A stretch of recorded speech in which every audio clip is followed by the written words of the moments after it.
The NBA playoffs are heating up. The NHL playoffs are just starting. The NFL draft has come and gone. There's heaps to talk about on 3rd and 5.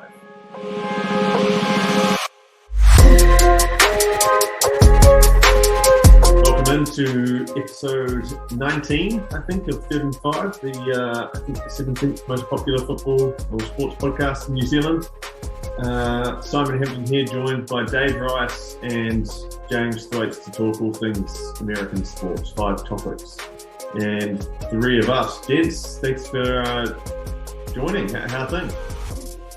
They're good. The weather's getting better. I'm in a good mood. It's good. Basketball's on. We've got playoff hockey starting. I'm pretty pumped. I'm just having a good day. Excited to be with the two of you again. Obviously, COVID's still battering us, so we're doing this remotely again. But hopefully I'll see you all on the weekend in person. But Dave, how's your week going, mate? Yeah, good. It's good. We got the weekend ahead. It's pretty pumped for that. Should be a good day. Hopefully. You're referring to my movie. No, we're not. We were referring to playoff basketball, mate. Oh, yeah. Oh, Dave. Sad. Yeah, I've actually got to do a prenatal class. So actually, that's what I was talking about. I knew. Yeah, now one of us is getting married on the weekend. One of us already got married, but having a party on Saturday, it should be good. You touched on the weather heating up. I looked at the forecast. It was like raining and cold on Saturday, which is, I guess it doesn't matter, we're inside, but not ideal. But very much looking forward to Saturday afternoon and evening. I managed to get COVID last week, which I think was probably good timing to get it out of the way. 2 weeks out. Shit, don't say the C word on the podcast, mate. Otherwise we'll have to shut the pod down. Didn't Joe Rogan ruin everything for us? But yeah, I mean, like, hey, look, there's a lot of sport on at the moment. There's been some fantastic basketball games so far. I'm loving that we're into this next round of basketball.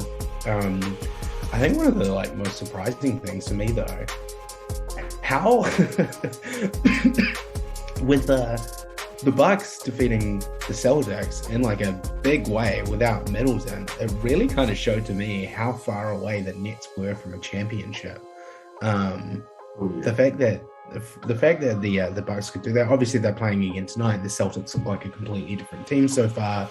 Their defense is gelling, but yeah, wow, great games. Loving it. I think when you get to the sort of these top teams, I think you can still have like the Celtics kind of just dominated that series, throughout. They were probably lucky that, they did well to win that first game, but then thereafter they were clearly looking like they were going to win pretty comfortably every game. And so, then they come to, they've come into the series probably pretty confident, but then just things didn't go well. And obviously, yeah, the Bucks did well, sort of dominated them, but I could easily see this series going deep just because the game one was so one-sided. I could just, I could see it sort of jumping sort of to and from each game and sort of regardless of location. Yeah, and with the Celtics, tonight, they don't have Marcus Smart playing. He's injured, and he obviously just got absolutely hammered constantly in that first game. But I think there was something like 22 uncontested shots that maybe not that high, maybe it was 13. It was in the double figures for sure of uncontested shots that the Celtics missed. So, I mean, they're probably not going to have games like that forever. I think maybe there was a bit of an adjustment that needs to be made, but great series. Super excited about this still. Well, Jaylen Brown's shooting 100% early on. He's got 17 points early in the second quarter. So he's gone off in game 2. So we'll keep an eye on that one throughout. But the other one tonight, which by the time this comes out will probably be over, is the Warriors against the Grizzlies. And so, I mean, the Warriors got up. Ja Morant couldn't hit that buzzer beater to win it at the end, but I think that's shaping up as another brilliant series as well. Yeah, and great defense by Klay Thompson down the stretch, just to kind of keep him slightly out of the lane when he was running down there for that layup to make it harder. Ja Morant wrote it off and said, it didn't affect him and it was just a missed shot. I don't buy that at all. But great series. Obviously, I think Steven Adams is definitely missed in this series. We were kind of having a chat where we were like, what the hell's going on? Like, why isn't he on the court again? Because he didn't play much in the series before. He's in health and safety protocols, which means he has COVID. So hopefully we see him back on the court soon, because I think... Yeah, sorry, he can resume that playoff rivalry with Draymond Green. Dating back to I hope Thunder days. Yeah, when bloody Draymond Green Thunder kicked him in the dick. So yeah, hopefully Steven Adams gets one back. Isn't he a bit notorious for like sort of roughing people? Not necessarily intentionally. He's had a few though. Well, he got a flagrant 2 in the first series, which I don't know if it was a flagrant 2. I thought it was initially because he pulled the jersey in midair and changed the fall of a player, which I was like, cool. They're trying to get that out of the game. Totally understand it. But apparently it wasn't even that. It was some contact with the face prior to that. And that is 100% a call that has been made on reputation alone. Draymond Green constantly pushes stuff. What's the put? Like in NFL, you've seen it in the last few years. The NFL's really like started to clamp down on, obviously with CTE becoming a bigger thing in the last sort of 5 years. And so that they're really trying to sort of stamp out any sort of, hits to the head, all of that stuff, and you can understand that. And then we're still probably in the little adjustment phase where there's still probably more penalties and things that you'd like to see. It's probably not that dissimilar to rugby as well. But with basketball, like, has there been lots of injuries like to warrant like this? I don't remember there being so many flagrants dished out. It seems to be more prominent now. Do you think that's... I don't know what these guys aren't getting like serious injuries, are they? Like, well, I don't know if it's more prominent. I don't think they're calling it any more or less than they normally would. I just think that one on Draymond was a bit of a weird one, to be honest. So, I mean, the ones that you see all the time are techs, but technical fouls being called up. But I don't know. Like, the consistency over like the playoffs of the NBA, like I'm starting to notice it a bit through games where they're just like, fuck it, go at each other. And then like, it's a very aggressive, like physical game. And I'm like, okay, this is great kind of thing. But then there are other games where they're calling like everything on everyone. So I don't know. It's a problem with all major sports where, you need that consistency at that reffing level. But what you'll probably see if we get to see like a game 6 or game 7, that's when I bet you'll see very little called, particularly down the stretch, because refs will be kind of step back and be like, I don't want to create like call something that might have a real big impact on the game or not. There's actually I don't know if you've seen this, but this is one that's coming out soon. There's been rumors floating around that there's an ex-NBA ref who basically got kicked out of reffing and came back and said like him and his ref crew would like get together and decide how they were going to call games prior to the games being played. Apparently Netflix is going to do a documentary on him with him. So I'm looking forward to that coming out. I reckon some of the refs in these sports at the top level have huge egos though. And I don't think they shy away at all. I think they're like quite happy to come out and make a big bold call. Well, did you see today? I think it was today. It was either today or yesterday in baseball. One of the refs didn't call a strike. And it was the first time I've ever seen it in baseball where everyone was like, wait, what the hell went on? Like, there was definitely a strike. And the guy called it a ball. And then, like, the umpire basically came in and was just like, sorry, that's my bad. I called it wrong. Like, and the player was like, all good. Yeah. This was the Mets pitcher. Which is nice because baseball umpires, I think, are particularly notorious for having huge egos, and often there's sort of just old white guys that don't like flashy players and all sorts. So that was nice to see, and that was one of the Mets pitchers actually, and Mets are off to a great start, and so are the Yankees. Was that apology? Did it kind of come? It didn't come immediately, didn't it? Come like at the end of the innings. It came at the end of the inning as the pitcher was walking. So it's the right thing to do, but I'm sure, like, I don't know exactly the situation, but I imagine the pitcher managed to hold them out. Like, they didn't concede any runs, so he's probably It might have been a different story if he'd given up. Runs. You're right. Mm-hmm. But no, good times. Before we talk, get onto the topics. Good times for the Mets and Yankees. The Yankees. Huge. best record in baseball, and I think the Mets are the second or third best. Yeah. As I think I remember following the Yankees, closely last year, and they were really tumultuous, is probably the right word for describing their season last year, where they would have these they would get hot and cold, and they'd go on these, long extended streaks, sometimes losses, sometimes wins. So, 162 game season. It's promising, and particularly promising winning away against one of their sort of challenges last night. But, they've had a pretty favourable start to the season. Certainly early days. Oh, there you go. Well, let's rip into it. Let's start talking about our topics, and we will lead off with some NBA. And first topic relates to the 76ers Heat series that's going on. Miami pretty comfortably took a 1-0 advantage over the Joel Embiid-less Philadelphia 76ers last night in Miami.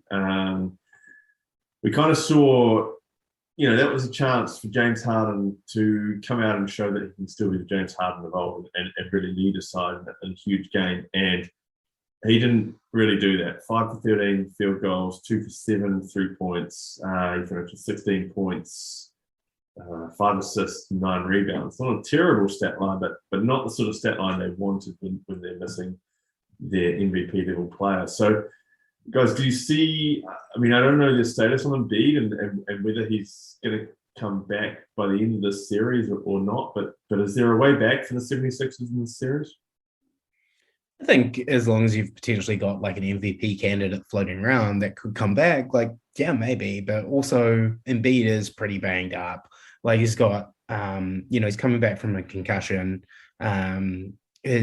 I think he got an orbital fracture or definitely bruising around his eye. He's still got his torn ligament in his thumb. That's a lot to expect even from an MVP candidate.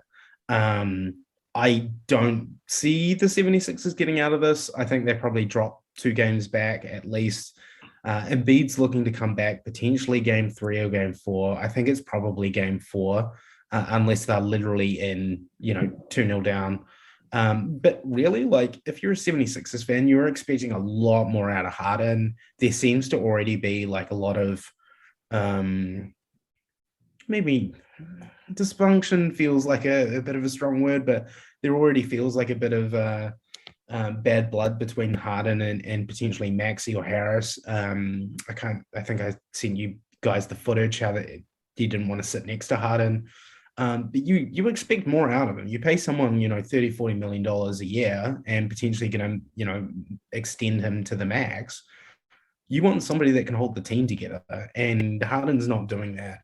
Harden, his plus minus was -8, but the fact that Harris and Maxey are outscoring him, and the fact that he was so poor shooting from the field is pretty awful. Yeah. And you see the 76ers depth just exposed as well. When they're starting DeAndre Jordan at center with Embiid out, and you realize DeAndre Jordan is not the DeAndre Jordan of old. No. And he's terrible. He's not up to it anymore. He's certainly not up to starting on a playoff team. And they really struggled there. We spoke about that weeks and weeks ago, probably a good month ago, after the trade, where they need to be everyone fit, everyone fit and available. Then the 76ers could, especially given the way that Embiid was playing and how Harden started, there was optimism if you're a 76er fan that, if all of those pieces kind of stayed together and healthy, that they could make a good run. But, in reality, Embiid he needs to be there. He needs to be playing 40 plus minutes. I think, go on. There you go. I think one of the other concerning things is that on the Heat side of things, no one really stood up and had a huge game on the Heat side. There were good performers there, but no one really, blew the 76ers out of the water. Yet they still won pretty comfortably. Well, I think the interesting thing was, obviously Kyle Lowry was out for the Heat. Tyler Hero had an incredible game coming off the bench. He's obviously got announced as 6th man of the year today, beating out Patty Mills. It would have been. Did he get a unanimous? I don't know. I haven't looked at the voting, but That would it have to be one of the most pretty close. one-sided like awards of Yeah. all time. The interesting thing I thought, like watching the game, like Bam Adebayo for the Heat, just absolutely dominant, shooting 80% from the field, 12 rebounds, 4 assists, 2 steals, and a block. He was just a standout for me, and I thought it was interesting just how much they could have their way in the paint without Joel Embiid being there. It was a pretty impressive performance, and good on the Heat. Like, I made the prediction. I made the ridiculous prediction in hindsight that I could see them getting knocked off. But as you sort of point out, I think what the 76ers lack in depth, and which was horribly exposed in game 1. The Heat kind of, you haven't even mentioned Butler as well. Like they've got so many just solid, good players, and probably none on the sort of like absolute top of, when people talk about who's the best player in the NBA, whether they go Doncic or, your LeBron's, Kevin Durant's, Jokic, like there's no one sort of mentions the Heat guys, but just across the board, they're good.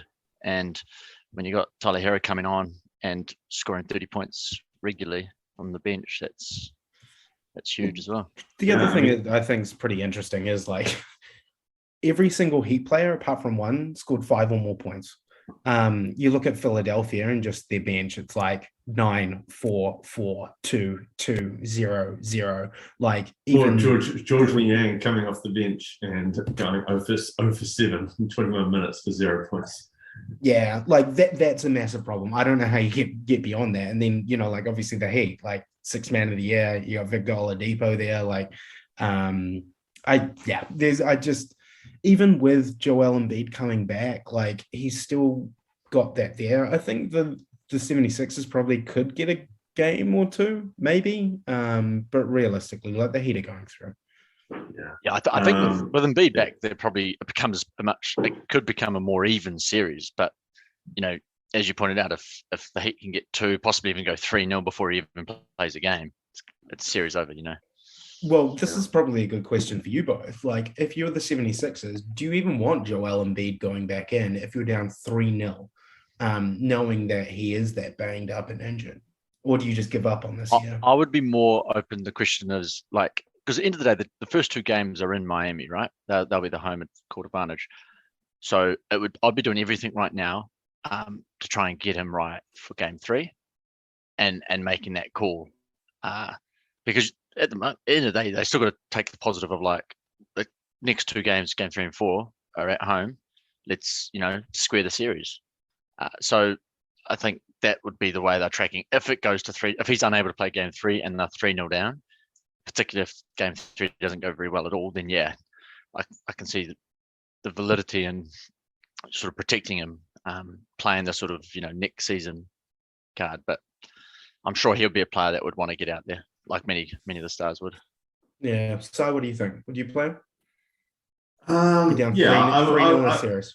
I would play him because realistically, if you, you have to. Like he's your MVP level player. He's your guy that could somehow get you back into the series. I think you have to play him. And if you give up, you're giving up to go into next season where you have pretty much the same unit with Harden and Embiid and Maxey there.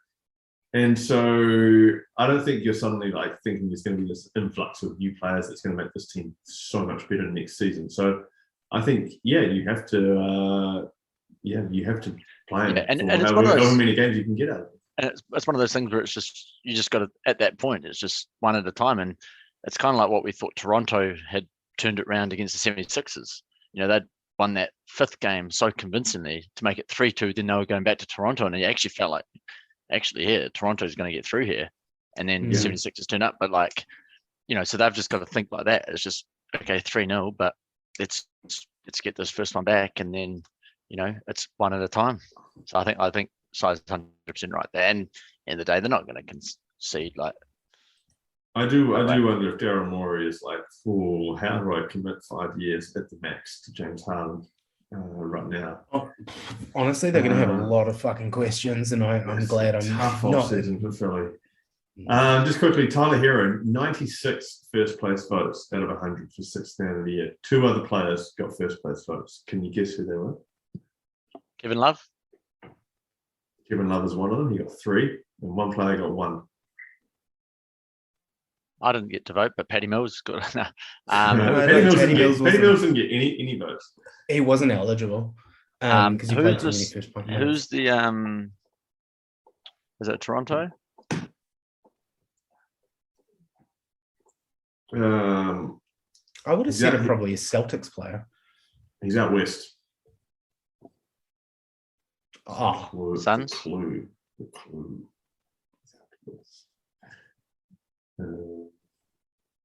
No, I was going to say Paul, but Paul would have played too many starting minutes as well. Nah, he didn't. Okay. Any guesses? Tell me. No guesses. Cam Johnson in Phoenix. But it was pretty unanimous to Tyler Hero. Close to unanimous. 96 first place votes, 2 second place, and 2 third place. Wow. Well, speaking of the Phoenix Suns, they took a 1-0 lead over the Dallas Mavericks last night, 121-114. Luka, though, Doncic playing 44 minutes for the Mavs, 45 points, 8 assists, 12 rebounds. Great effort from him.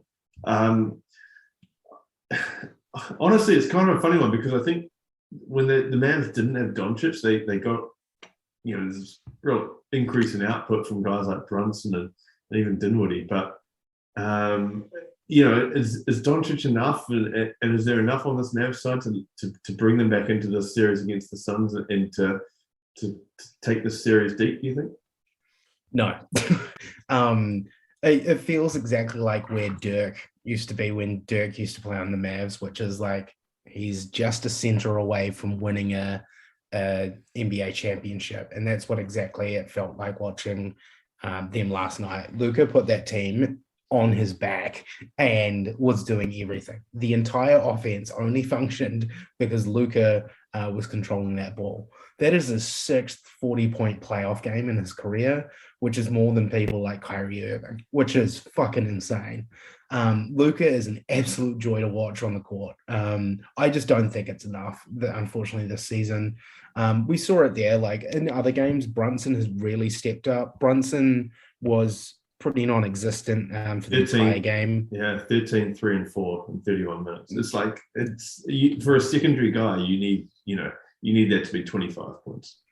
Yeah, and just the 3-point shooting wasn't great.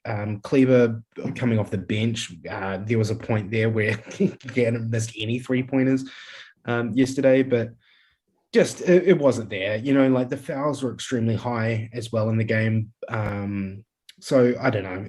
There's a lot to go there, but Dinwiddie didn't have a great game either. So I think they can come back. They can probably steal a game, but boy, did the Suns look good. Aiden just absolutely just owned them in the paint again. And it was just like he just planned for this. And this is what I mean, like where I was saying, like, they're probably just a center away from winning a championship. They could not stop him. He was getting his own offensive rebounds like constantly. And he just looked absolutely great. So Booker was obviously on fire. Chris Paul was a feisty little self as well. Low assists from Chris Paul was interesting. But, with Johnson and Payne and, that kind of depth on the bench, I think they're just going to outmuscle them. Yeah, I would agree. And it's like we talked about the Heat spacing things out with guys on the bench contributing. You look at the Suns, you look at the box score and there's, 6 guys getting double-digit points and 6 guys with 5 or more rebounds and a bunch more, assists right across the box score there. Like there's just contributions right throughout the roster there for the Suns, which just makes them so much more of a threat. I think the Suns' issue, and I mean you'd say the Doncic as well, would just be health. Booker's had issues. Chris Paul's obviously coming back from injury, so like, it would just be that, and I mean that's pretty grim for a Dallas fan if that's what you're kind of depending on. But I mean for them, you guys hit the nail on the head. They need much more output from guys not named Luka, which they didn't get in game 1 and. there wouldn't be too many occasions where. What was the final score? Was it 5 points or 10? 7. The final points didn't reflect like how the gap that was truly. Well, yeah. So you wouldn't. I guess what I'm saying is you wouldn't see too many playoff games where comfortably the player from a team that got comfortably beaten scores 45. Yeah. This is going to be one of those series, though. It was a 17-point gap going into the fourth quarter, which I think probably paints the picture there. But go on. This is going to be one of those series where we walk out of it and Luka would have averaged almost a 40-point triple-double in every game. It just feels like that's exactly where it's heading. Easier to do in 4. Yeah, the Suns are going to be fine. They're going to go through. Like initially, I thought like the Mavs, like just after how they played in the series earlier without Luka. That gave you optimism. I think you're right. Like that because originally a lot. I mean, I think you both in our bracket kind of picked the Jazz to win that, not because you love the Jazz. In fact, you both have talked about your disdain of the Jazz and their style, but soon to be broken up Jazz from all accounts. But you want to watch. But the Mavs, like, and it was because you probably expected before Luka came back they were going to be 2 or 3 down. So and they did really well. Brunson really stood up, and that's quite interesting. Like that he hasn't been able to kind of compliment Doncic when when they're both playing. Like Thwaites and I went to see the Mavs when they played the Nets in Brooklyn a month or 2 back, and I remember like watching them and just being like, everything runs through Luka. Like, and you expect your star player to have a good control over the offense in the game, but it got to the point where it was just like this guy, like if you can find a way to keep him quiet or even just like let him put up a 40-point, triple double, even like you can win this game because it's one man on this team. Like it is kind of beatable when they're like that. Mm-hmm. And I think like they'll make some moves in the off season coming up and the season after, and they'll bring in some kind of superstars. I hope it's not Rudy, for their own sake. But we'll see. But it feels like a bridge too far. That's a good point.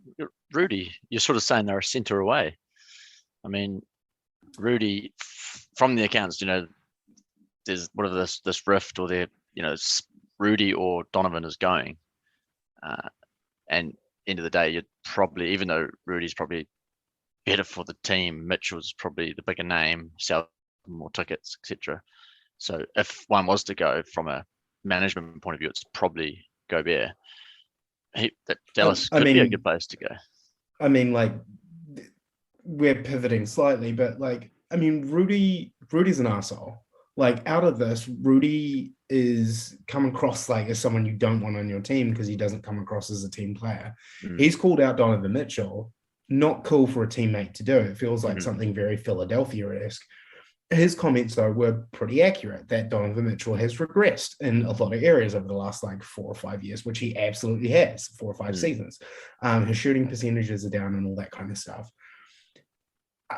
As a Jazz franchise, are you going to want to build a franchise around either of them? Probably not. But if you're going to pick one, it's going to be Donovan Mitchell rather than your 28, 29-year-old, $40+ million a year center who's great on defense. Honestly, if it was me, like I'm looking at this, it would be cool to see like Gobert go to like the Clippers or something like that. That would be kind of scary seeing, Kawhi, Gobert, and Paul George together, but I don't know if that can realistically happen. But I don't know. I would say Gobert's gone. They'll convince Mitchell to stay and try build a franchise around him, get another star, but I don't know if they go anywhere. Yeah. It'll be interesting to see what the Mavs do because in the off season, and like they know that Doncic is really now kind of entering his prime, right? And so you've got this window, and it's not necessarily a short window because he is still very young for how good he is, but you certainly are thinking about you want to make the most. As a Mavs fan, you should be thinking with Doncic in our team for the next 5-10 years or whatever, there should be a ring or two in this. Well, and there will be. Luke is 23. Their window, they've got a huge window. Yeah, that was their move, right? That was their move at the deadline when they traded Porzingis to the Wizards for Dinwiddie. That was that was a long-term move to create more space, I think, for the off season and give them more flexibility long term. I think to bring in some other pieces. Yep. So eat a whole bunch of cap for a year or two, and then fucking bring in some stars. Yeah, I think, and this team probably needs another star to take them to the next level from what they are now, which is a very good team, but probably they probably max out at exactly where they are now at the conference semi-finals, I think. So Luke is a super fun player to watch. So I think for casual NBA fans, you hope they can do some stuff that can help him and his team go deeper. And I think he's going to continue the worrying trend from an NBA point of view of just MVP players not being American. I could see him winning an MVP in the very near future. Was he one of those guys that got drafted really low because he's from overseas? Or was he like? Funnily enough, he got third overall. Yeah, he was originally supposed to go to Atlanta, and Trae Young was supposed to go to Dallas, and they swapped, and it's obviously worked out great for both teams. Speaking of something that's not working great, the Bucks are getting absolutely pumped as we record this podcast. Giannis is shooting about 15% from the field. He's 2 for 12. It was it was Jokic. I think he went deep second round, like 50th or 40th or something. Yeah. So I think he's turned out to be alright. Giannis went pretty low, didn't he? Yeah, lower than Steven Adams in that draft. And I think with Giannis as well, that he's really physically just completely morphed from when they picked him. Yeah. So I mean, he's a bit more of a I don't know how good he was back then. Hard to predict at that point. Yeah, Jokic was 41st overall. Giannis was 15th. The Celtics look like they'll be on track to make it 1-1. Jaylen Brown's got 24 points on 9 for 10 shooting in 19. How crazy is it that the highest scoring Milwaukee Buck at the moment is on 11 points and is shooting less than 50%? That Celtics defense is just something, man. All over them. Well, speaking of drafts, let's switch sports, but stay on the topic of drafts and move to the NFL draft, which took place over the last few days, over the weekend. Guys, I thought it was a pretty fun watch, actually. A lot of good picks, I think, for the local team, the New York Jets. Ice Cube. Buble. Blue Man Group. If you had to pick a winner and a loser from the NFL draft, who would you pick? Oh, winner. I think from day one, I thought the Jets did very well. 3 first rounders, they did good. Yeah. Well, I mean, they had 3 first rounders, but I think, being a New York team, they could still do that and screw that up. Yeah, so I like that. But obviously, it is a 3-day draft. So, what are you thinking, Thwaites?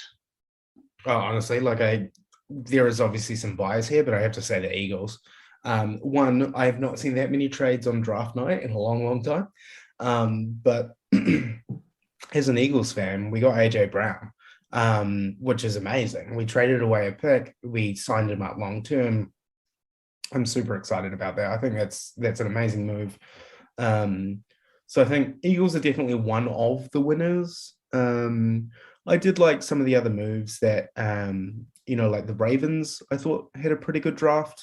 I was pretty excited with them. They obviously shifted Marquise Brown, who's their wide receiver. He got shifted to the Cardinals. Lamar's favorite, best mate on the team, by all accounts. Yeah. And we later found out what that was. DeAndre Hopkins, who's the star wide receiver for the Cardinals, suspended for the first 6 games of the season for performance-enhancing drugs. So that might have been why that move got pulled. I thought the Falcons had a good one. The Falcons offense is going to be pretty good to watch. I love the fact that they got Drake London where they did. We actually talked about that last week on the pod, where we thought, Number one was obviously going to go Trayvon Walker. We heard that. I still don't know if I'm a big fan of that move. I love that the Lions got Aiden Hutchinson, number two, and then we thought Drake London was going to be the first wide receiver off the board for Falcons. Drake London is he's tall, eh? He's like the Mike Evans type physique. Am I right in thinking that? I can confirm he's over 5 foot high. No, he is a full body wide receiver. So yeah, he's a bit of a tool. So with Kyle Pitts, they've got some big targets there in the red zone. Yeah, and I think that was kind of the flavor of day one. Obviously, we knew it was going to be a lot of defense, but a lot of wide receivers. Obviously, the Jets got Garrett Wilson. The Saints got Olave. There's Williams from Alabama. Went a few after. Yeah, so I think it was a great draft. Like, it was a lot of fun. I was expecting nothing, and well, not a lot, and I got a lot out of it. I thought it was fun. I think probably the other one, I would say, kind of the big loser, like, to me, feels like the Saints overall. They didn't do a lot, so it feels like almost like the Saints are kind of giving up on the following season. I think another one that wasn't necessarily a loser, but that I expected more activity from, or would probably be the Seahawks. I feel like the Seahawks are just like, more and more that comes out, I feel like they're just kind of very content with being like, we don't see a quarterback of the future in this draft for us. We're not going to give up a shit ton of draft collateral to get like somebody just to plug a gap for a year. Let's just deal with it. I feel like they're lining up to be an 8-8 team that just misses the playoffs. This Baker's got to be a chance to go there, doesn't he? Well, I think Thrace is right there. I think they don't probably want to give up what they need to give up to get Baker or pay the price. But what is the price? If you're the Browns, like what is the price that you're putting on there? Well, it's probably just the salary. Really, yeah. It can't be much more than that. And I think like it's probably like at the point where they're like, shit, we've got to release him. Somebody picks him up for like nothing. And the Seahawks might be waiting for that. I don't know. Well, the fucking Seahawks, I don't know what they're doing. Like, they picked up another running back, so now they've just got a shit ton of running backs. So did they pick up Kenneth Williams? Is it Kenneth Williams? Is that who they picked up? I don't know. Kenneth Walker. Walker, yeah. He's an absolute beast. I know that running backs don't normally go to, but he was Michigan State from memory, and he was the star. Yeah, so it's just interesting because they've got like Rashad Penny and they've got a whole bunch of other guys there. So it was like, out of all the positions they needed to fill, that felt like a weird one to fill. Yeah, that's what I mean. Like, that's what they were. Everyone was kind of thinking, will they try and pick up one of these quarterbacks, even just later in the draft? Well, they could have had Malik Willis at 72 in the third round and didn't take him. So they are either satisfied with Drew Lock as the quarterback, or they're waiting for a release of Baker Mayfield. The funniest was, I'd actually stopped watching them towards the end of the first round, and the Patriots picked, like, I think was there like maybe the 28th or 29th pick, and they picked a player that, by all accounts, everyone had lucky to be going by day 2. Cole Strange. So that's, so people had him, like, I think Mal Kipper had him around 100 on the board. So that's just pretty funny. Like, never question Belichick, mate. Yeah, no. But yeah, no, that was a weird one. I think, there were a couple of other like interesting moves on day 2. We had Christian Watson, wide receiver, going to the Packers. They also picked up another wide receiver later on. So they're finally getting Aaron Rodgers some help there. Does it replace Devonta Adams? Absolutely not, but at least there is some more help on the way. And then the Jets kind of were the ones that I think really took me off guard in round 2, taking Breece Hall, the running back from Iowa State. They drafted Michael Carter to the Jets not long ago. I think it was last year, in fact. He looked like he'd been great. But obviously Breece Hall is absolutely fantastic. But they've picked up yet another running back there. Everyone loves quarterbacks, and obviously this was not a quarterback draft, but one went in the first round, Kenny Pickett to Pittsburgh. Are we expecting him to start for Pittsburgh this season? I know they've got Mitchell Trubisky there as well. My guess would be day one starter is going to be Trubisky. I mean, obviously things happen with preseason. Is it Mason Rudolph? Rudolph as well there. So the other one. Three options. So, yeah, I don't think any of them on paper just like jump out as like must be the starter. But I think Trubisky, with just the far more experienced, will likely be day one starter for me. It's hard to predict how, like, as if you're picking like a first round quarterback, ideally you don't want to be thrusting them into the starting position right away. You want to kind of get them in the environment, in the training, all of that sort of stuff, and ideally be able to give them some snaps sort of in a game when it's sort of less pressured. Not start of a Thursday night game, first snap of the game, like. So yeah, I'd be surprised if you started, but maybe towards the back end of the season, maybe halfway through the season, could easily see him being the guy, depending on how he's. I don't know. I don't think they're going to thrust him in unnecessarily, but like Kenny Pickett's probably one of those guys that like is probably fairly close to being able to step into an NFL game and play an okay. I don't think he plays lights out. I think realistically, like Mac Jones sort of guy. Oh, I don't think he's that high at all. I think he's probably a little lower than that. A bit lower than that. Mac Jones has been pretty stellar, but I feel like what he will be good at is pushing Trubisky, and they'll push each other. And I feel like they're going to make a pretty good pair, those two. I don't think they're going to light our world on fire, but Kenny Pickett's the one that changed. They changed the rule because of him, in the last year or two in college football. What rule did they change? He was like running. I'm sure it was him, and so the two guys kind of coming down on him, and he kind of like went sort of slowed down and looked like he was going to slide. So both defenders, which is the right thing, was like just sort of held off, can't let him, and then he just sort of got back up. Well, didn't even go down. He just sort of like a little half shimmy thing, and then just bolted. And so that's definitely his claim to fame to date. I think probably the other like interesting ones that I saw, I really like the Cardinals picking up McBride at tight end from Colorado State. I thought that was really good. I'm obviously a little biased towards Colorado, but I think that's a good move for them. The Bills picking up a running back, I thought was great to see them on the second round. And then I think it's going to be pretty interesting to see what the Titans do with Malik Willis. They obviously drafted him pretty late. I honestly thought that he was going to go on the second day to the Seahawks, but again, like it just shows, I think, that the Seahawks are pretty content with not really competing next season. But some chat coming out today from Ryan Tannehill that basically that playoff loss last season really messed with him.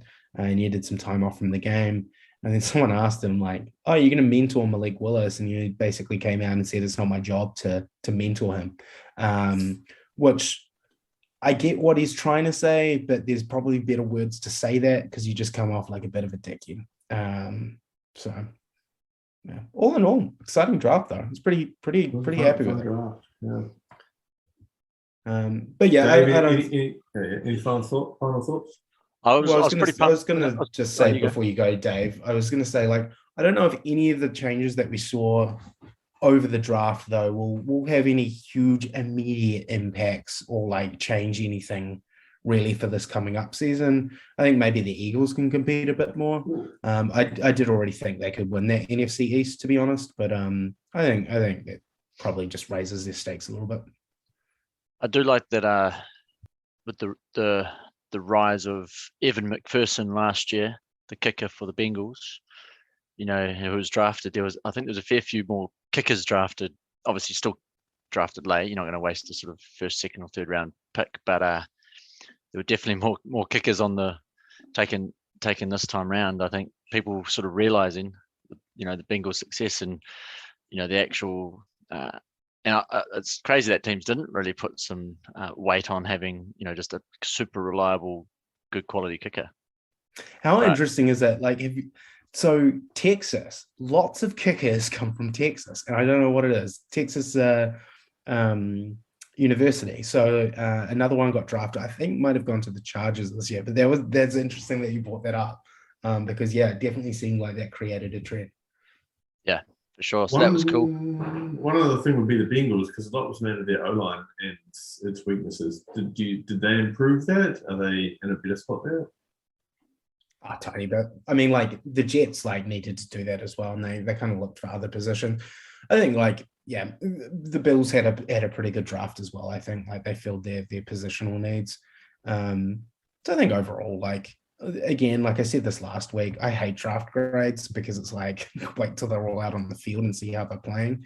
But I would say the teams that you're looking at your Eagles and things like that. Your Jets, where they are filling probably the majority of their positional needs and pumping them full of talent, have done really well. I think the Bengals probably could have done a bit better, to be honest. I mean, the Bengals went defense first three in a row, first three picks. So that's interesting because he was sacked the most in Super Bowl history and was sacked probably the most in the season. So you've got that franchise guy, but they'll probably look at free agency and other ways to sort of shore up that O-line.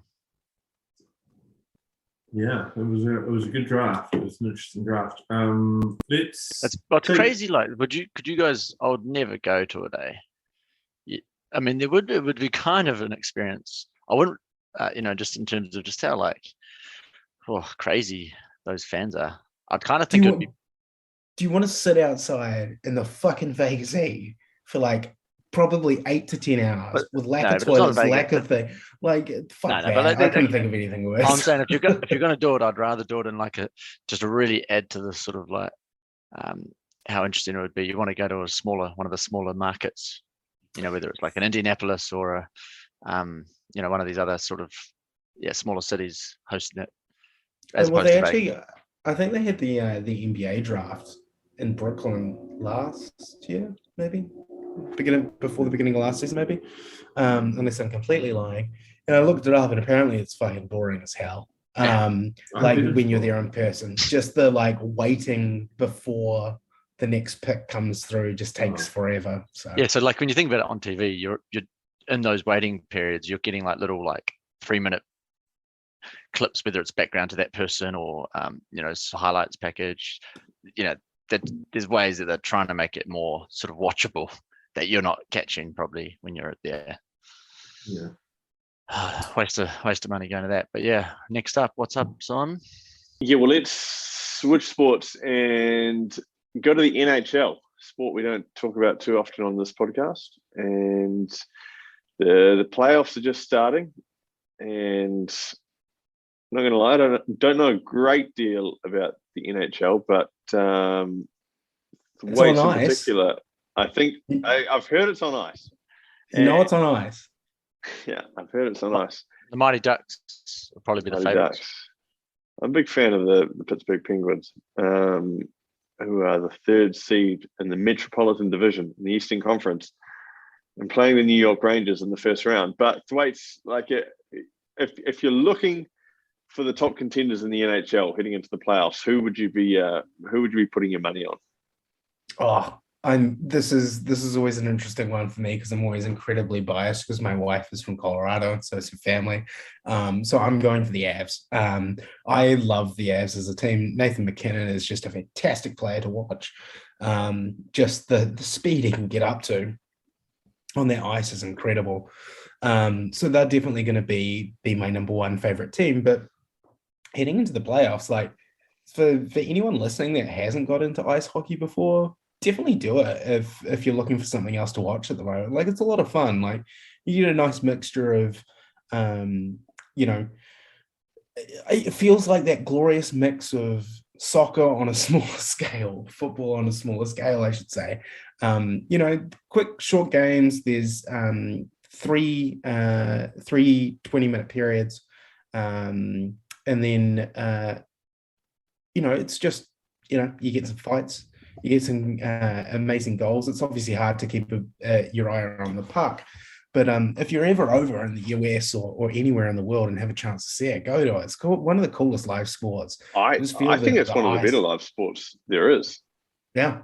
And the puck thing's I think that's harder on TV, but in person, it's not too hard to follow the puck and what's going on. I think the atmosphere as well at NHL games tends to be pretty fun and just everyone banging pretty on pretty raucous. Yeah.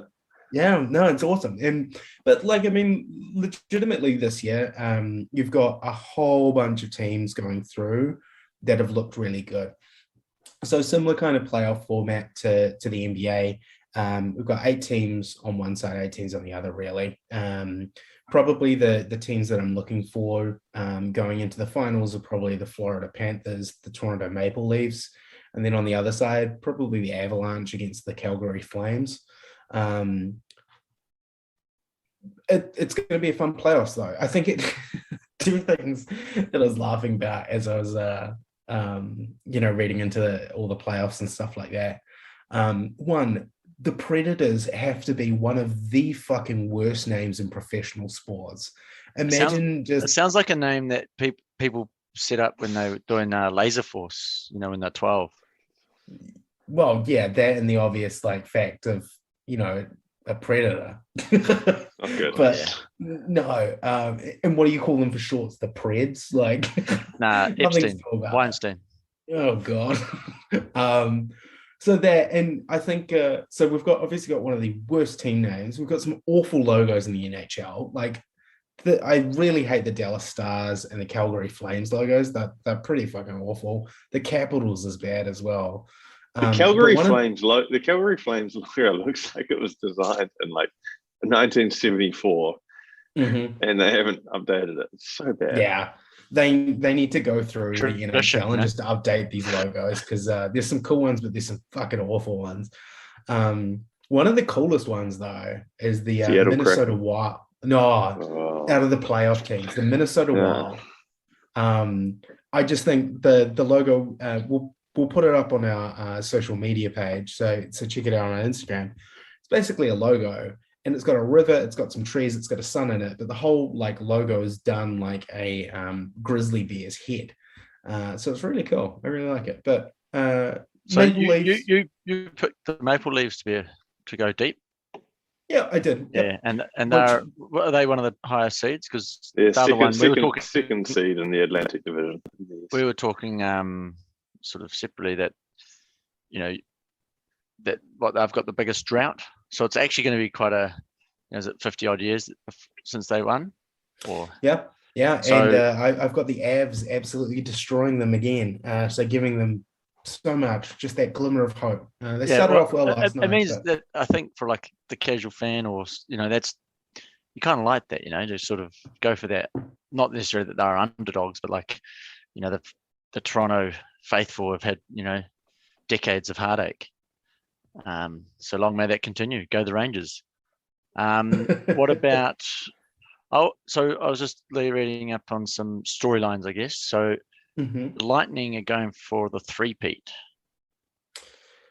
Yeah, so they went back to back last year. So Tampa Bay is interesting as well because there's they definitely cheat the salary cap.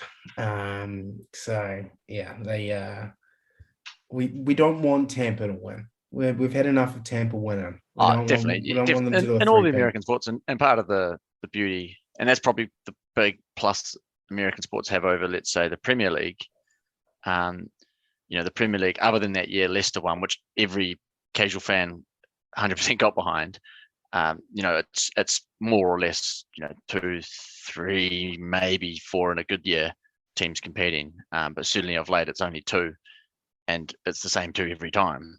So at least with the American sports, you do have this turnover with how they kind of control things with the draft, etc. And so you definitely don't want the three-peat. So it's a hope that Tampa, especially if there's murmurs of cheating. So easy team to get against, while you've got the Maple Leafs to get behind. Are the Rangers any chance? Rangers? No, I think the Rangers have not a chance at all. So the Penguins realistically should take them out 4-2. I don't really see the Rangers getting out. If they did, it would be like a 7-game series, but Pittsburgh's too good. And plus, the Rangers are coming out of years of rebuilding as well. They'll eventually get back up there, but I don't know, that year's not there. for them this year. What about the Penguins? I'm a big fan of Sidney Crosby. Are they a chance to go far? Look, well, basically the kind of four teams that I have going deep down the stretch, either the Avalanche and the Maple Leafs, and then the either the Panthers, Florida Panthers, and the Calgary Flames. So I know that they were a wild card, but so the Capitals, they have I don't know if you call him the face of the NHL or sort of regarded as the best player, in Alex Ovechkin. Is that pronunciation close? But, so are the Capitals, I mean, they're against the top seed, right? So you're saying the Panthers are obviously a good team. So, I mean, having that star power, it'll be interesting to see if he can kind of do a Luke Doncic and try and carry them. Unlikely, but, that's something else to look out for. Yeah. NHL playoffs. Keep an eye on them. It should be interesting. Let's do it. Go Avs. Go Avs, go Rangers, go Penguins. Let's wrap things up quickly. Talk about some weekly betting tips. And I just pulled up Caesars Sports Bet and saw that the Grizzlies are $31 to win the NBA. And they're also $5 to advance past Golden State. And honestly, I think Golden State's going to win that series, but I think the Grizzlies are a good side. And at $5 to beat Golden State and at $31 overall to win the NBA, I think those two are worth a little bit of a flutter. No, absolutely not. No, no way. You guys are riding them off. I think the problem they've got, the biggest problem, is it's best of 7 for their chances. So they have to get 4 wins. And the bigger thing is that game was there to be won on game 1 with Draymond out, out quite early in the game. And for them to not take the win, I think that's huge. Then obviously they'll kind of shrug it off and go back to the drawing board. But yeah, just from a outside perspective, you feel like they had to have got that win. I mean, again, I'm going to say, I think Golden State will win that series, but I don't think the Grizzlies are a write-off that they're bad value at $5 and then $31. If they get past this series and you've put that bet on for them to win at $31 overall, I think they can get past anyone if they can get past Golden State. Sure, they absolutely need to win tonight, and they can't lose 2 at home going back to San Francisco, but at those numbers, I see potentially good value to put on a little bit of a speculator there. Yep. Yeah, look, I mean, the game the other day was close, right? Because Golden State surged in the fourth quarter, and then Memphis did obviously could have won the game had Ja Morant got that layup in. So it's not the worst call in the world, but the Warriors just look so fucking good, and they had Draymond Green get ejected in that game. So I just don't see that happening. The points start tonight, though, is obviously a lot closer. It looks like it's only 2. But yeah, I mean, betting for me, I'm just going to do I'm going to keep it nice and simple. Suns to advance, Warriors to advance, Celtics to advance, and then Heat to advance, and then just multi that all together. That's kind of going to be where I go. What do you think, Dave? Yeah, I think the sort of bets we sort of spoke them in last week, but it's those to advance bets I think are quite good to get around, and particularly if let's say this. So you're saying Suns to advance. What would actually create more value is if they were to go back to 1-1, right, and lose one, drop one at home. That will add the value. Taking Simon's prediction, if the Grizzlies lost today, then get around them coming back from 2-0 down. That'll be the $5 becomes probably $8. I think the Celtics Bucks is probably the given what's happened tonight, that's now pretty up in the air series, so there should be some opportunity there. I was just like, oh, I wonder what the odds are if I multi those 4 together. I can't bet on the series winner of the Celtics Bucks because it's on at the moment. The Suns are paying $1.17, the Warriors $1.20, the Heat $1.17. So at the moment, without that other one, it's a $1.63 return. So it's not a spicy take at all. So you need me to give you a golf tip, basically. Oh, Bring you it got in. golf. I will take your golf tips any time. It's the Wells Fargo this weekend, which is in It's Maryland. in Wells. Oh, Um, it's in what? It's in Wells. It's Wells. called Wells Fargo. And you got to go far to go there. Look at this. defending Dad champ jokes. is Rory McIlroy. Oof. So he'll be favoured.